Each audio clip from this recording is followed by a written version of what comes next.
Bonjour, aujourd'hui on se retrouve encore sur un PC portable qui rame, il met presque 3 minutes à démarrer. Ici on a affaire à un Dell Inspiron N7110, il tombe toujours sur son vieux disque dur et il a seulement 4 Go de RAM en single channel, donc en une seule barrette de RAM. On va donc remplacer le disque dur comme d'habitude par un SSD et cette fois-ci on va aussi rajouter 4 Go de RAM pour passer à 8 Go en dual channel. Donc pour un PC qui fait juste de la bureautique, ça va suffire largement. Le disque dur est toujours à 100% et c'est ça qui fait vraiment ramer le PC. Alors sur ce modèle, c'est un peu compliqué à accéder au disque dur, mais je vais tout vous expliquer dans cette vidéo. Tout d'abord, je dévisse la vis centrale qui retient le lecteur DVD, puis je le retire. Ensuite, je retire la batterie, puis je vais retirer la petite râpe centrale qui est fixée par une vis. Et maintenant, place au dévissage d'une quinzaine de vis sur tout le PC. À ne pas oublier, il y en a sous le lecteur DVD, sous la batterie et tout autour de la coque. Ensuite, avant de déclipser la coque, sur ce modèle, il faut absolument retirer le clavier. Donc, je le déclipse, puis je le débranche. Et là, en fait, on voit qu'il y avait des vis qui retenaient la coque et qui sont fixées sous le clavier. Donc, il faut absolument les enlever. Donc, je retire ces 4-5 vis. Puis, dernière étape, avant de retirer la coque, veuillez débrancher toutes les petites nappes qui la retiennent. Et on peut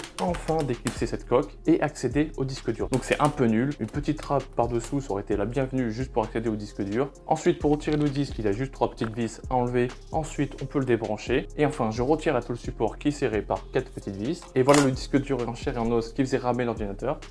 Et la petite session de nettoyage, tant qu'on y est, l'ordinateur est tout démonté. Et il en avait bien besoin. Regardez la poussière qui en sort, c'est incroyable. Et regardez aussi cette énorme boule de poussière. Comment le ventilateur faisait pour tourner sérieusement. Alors maintenant, on va passer au clonage du disque dur. Pour ça, je vais le brancher à un petit adaptateur SATA vers USB que j'ai récupéré sur un disque dur externe. Alors aujourd'hui, le SSD qu'on va installer, c'est un Crucial BX500 de 1 Tera. Il est disponible à seulement 47 €. Donc je vous mets le lien en description si ça vous intéresse. Je vais aussi utiliser un autre adaptateur pour le SSD. Celui-ci marche pour les disques durs 2,5 et 3,5 pouces, mais il est un peu moins pratique que l'autre car il faut une alimentation externe pour le faire tourner. Donc je branche les deux disques durs sur ma tour. Comme ça ira plus vite pour la copie. Donc je vais cloner le disque dur avec le logiciel AOMEI Partition Assistant. Donc je vais cloner le disque en entier avec toutes ses partitions. Et par contre ici, il faut absolument pas se tromper sur le disque source et le disque destination au risque d'effacer toutes les données de votre disque dur. Là généralement, il faut attendre plus d'1 heure pour copier tout le disque. Une fois le clonage terminé, donc je vais remonter le SSD sur la tôle support. Donc il y a 4 petites vis à resserrer. Ensuite, je le rebranche à la carte mère. Je revisse le support. Pour la coque supérieure, je le présente au bon endroit. Regardez comment ça brille. Puis je rebranche toutes ces petites nappes. Et là, petit moment satisfaisant, je reclipse toute la coque.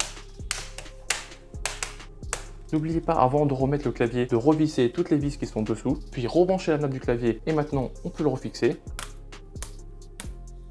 Maintenant, petit nettoyage habituel, je fais ça pour tous mes clients.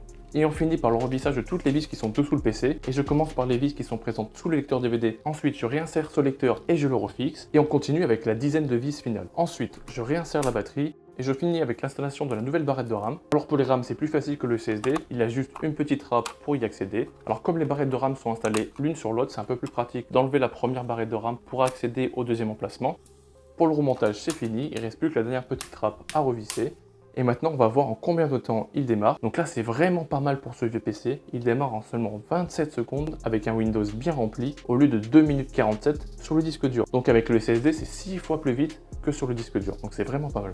Alors merci pour ceux qui ont regardé la vidéo jusqu'au bout. Et la meilleure façon de me soutenir si vous le souhaitez, c'est de vous abonner et de liker la vidéo. Et merci à ceux qui l'ont déjà fait. On est presque maintenant 500 abonnés. C'est vraiment incroyable. Merci beaucoup et à la prochaine. Ciao!